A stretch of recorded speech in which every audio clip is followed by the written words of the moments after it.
Okay, now we're on the back for part 2, and these problems are going to get a little bit more challenging here.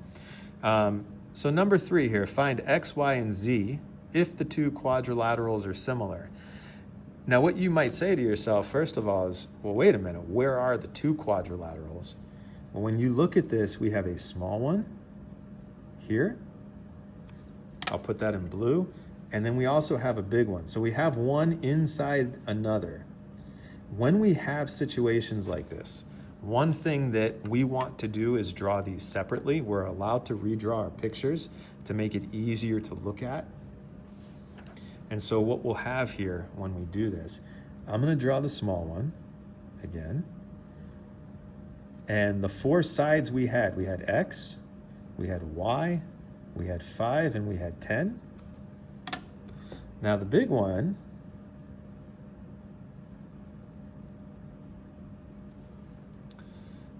now notice that the whole left side is 15.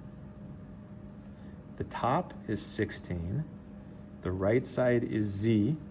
Now the bottom, it's not 14 because this piece is 10 and this piece is 14. To get the whole thing there, we need to add those up. So the whole bottom is 24. So we have to be really careful about this. To find this whole thing here, we got to add 10 and 14. All right, now we can match them up. Now they tell us that these are similar here, and the way we've drawn them, the left side here looks like it matches to the left side here. So let's go with x and 15. For the second ratio, we want just numbers. So I'm not going to use the top because this has y. I'm not going to use the right side because this has z, but let's use the bottom. 10 goes with 24. All right, and now we'll solve it here. We'll multiply by 15 to undo the division. And what that gives us is x equals, and we're going to get a decimal, and that's okay, 6.25. All right, let's see, what else do we need? We want y. Okay, here's y, it's the top of the small one. So the top of the big one is 16. Those correspond to each other, those sides. So we can say that y over 16 equals, let's use 10 and 24 again. So 10 over 24. When we solve it, let's multiply by 16. And this time we get another decimal. We'll get y equals 6.6 repeating, or that would be equal to 20 over 3 as a fraction. Either answer is good. Now the last one we want here is z. Now z was on the right figure, or the big figure. So z, that goes with 5. Let's do z over 5. I like to keep my variable on the top. But what that means is that when I use 10 and 24, since I started with this figure on the right, I have to start with 24 now. 24 over 10. They have to match up. Z divided by 5, let's multiply by 5. Okay, that just becomes 1z, and this will be equal to 12. And there we go. The more work that you do to draw it and to label it, the easier it is to match it up. And then the solving part is really the fastest part of the problem, okay? Now in number 4, we have 2 triangles here, find x and y. They also tell us that these lines are parallel, the top and the bottom. Now something that's going to be true when you have parallel lines, notice that I'm tracing this out here, 2 angles, and it looks like the letter Z. When you have parallel lines, those 2 angles are congruent. Those are called alternate interior angles, if you're curious. Alternate interior angles. That relationship, that Z shape. Now you might say, well, wait a minute, I see another Z with the top and bottom. It's backwards. So does that mean that these 2 angles are also congruent? The answer is yes. And then anytime 2 lines cross, these angles here, those will be congruent. Those are vertical angles. We call those vertical angles. Vertical angles are always going to be congruent. Okay, so what it looks like here is that This top triangle, I have 1 arc, 2 arcs, and 3 arcs. And in the bottom triangle, I have 1 arc, 2 arcs, and 3 arcs. That means that the corresponding angles are congruent. Therefore, these are similar figures. So if I want x, now x is the side between 1 arc and 3 arcs. So this is why I want to label this. If I go down to this figure, 1 arc and 3 arcs is 9. So x corresponds to 9, not to 12. You got to be careful there. Now we also, here's a 10 on top. That corresponds to the y on the bottom. And that means that the 8 and the 12 match up. Now 8 and 12 are both numbers. I like that. So let's use 8 over 12 here. And now we're going to solve. So let's multiply by 9. And we get x equals, and that will be 6. Now to find the y corresponds to 10. They're the same color, how I match it up. So y over 10. Let's use 8 and 12 again, but this time I've started with the bottom triangle. So I did bottom over top, bottom over top. So I have to use 12 because that's bottom and then over top. And to solve it, we will multiply by 10. And we get y equals 15. Okay, and now that problem is done. All right, number 5. Number 5 says to find x. Parallel lines. Now what that means is that you have 2 triangles here. We have a small one, and then we also have the big one. And in this case with the parallel lines, these 2 corner angles, the small and the big, they're the same. From the red triangle and the blue triangle, they're congruent. And then the right corners here for the red and the blue, they're congruent. And so if we draw these triangles out separately, what we have, here's x and 9, those 2 angles. And then the big one, those 2 angles. Now we got to be really careful here. On the left side, this whole length is x plus 4.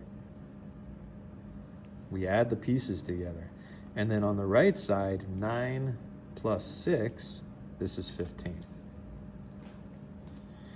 Now you might say, well, wait a minute, we didn't label, how do we know if these are the same? But actually, in the red triangle and the blue triangle, it's the same angle. So we know that those 2 angles at the top are congruent.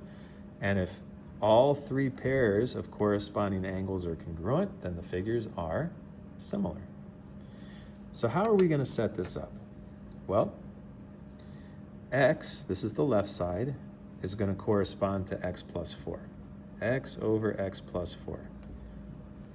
And then the right side, 9 and 15, they're going to match up.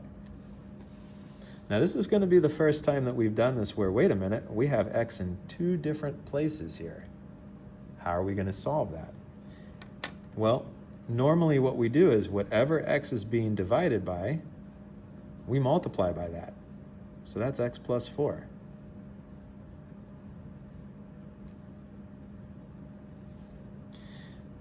But in this case, we're also going to multiply by the other denominator, which is 15. Okay, and you'll see why here in a second. On the left side, the x plus 4s will divide out, and what we're left with is 15x. On the right side, the 15s will divide out, and what we're left with is 9 times x plus 4, that whole thing. Now what do we do there? Well, we have to distribute the 9. So 15x equals 9x plus 36, because 9 times 4 is 36. How do we solve this equation? Let me come up here so we have a little more space. 15x equals 9x plus 36. We want to get the variables on the same side. So let's move positive 9x by subtracting it. and that gives us 6x equals 36. And then our last move here is to divide by 6, and we get x is equal to 6. All right, and that's it. So that's a new technique there. If you have x's in both the top and the bottom, one thing that we can do is multiply, not just by the bottom of this fraction, but both. That gets rid of all your fractions here. All right, in number 6, we have the same kind of setup with parallel lines. So let's look at this as a small triangle in red and a big triangle in blue. All right, and what we'll do is let's draw those separately. So the first triangle was 6, 9, 12. And then beneath that, the big one. Okay, now this whole thing is 6 plus x. And then the right side is 9 plus 12, which is 21. And then the bottom was y. Now, if we want to find the x first, that was here. That's the left side, so that's going to match up to the 6 there. We can say 6 plus x over 6. Now, let's use the right sides because those are numbers. So we've got there. Now, I started with the bottom triangle, 6 plus x. So I got to start with 21 over 9. And in this case, let's go ahead and just multiply by 6 on both sides. And what we get is 6 plus x equals, and this is going to work out nicely, 14. And then we'll go minus 6. And we get x is equal to 8.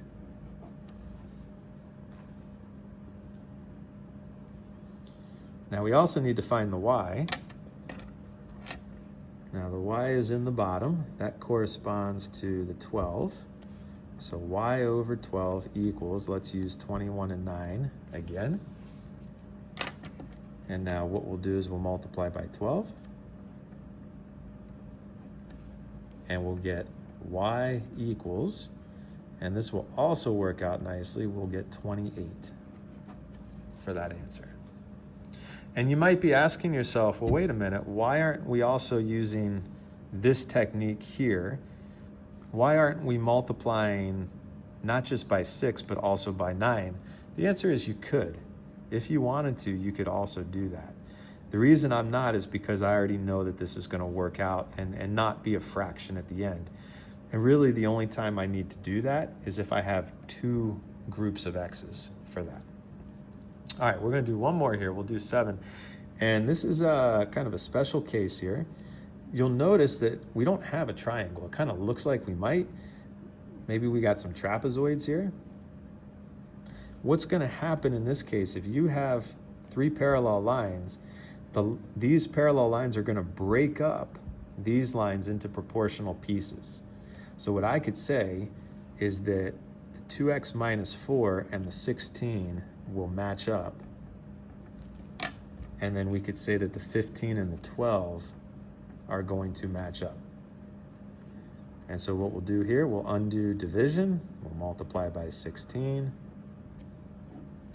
And that's going to give us 2x minus 4 is equal to 20. All right, we're going to solve the equation. Let's go plus 4, move the constant. So 2x equals 24.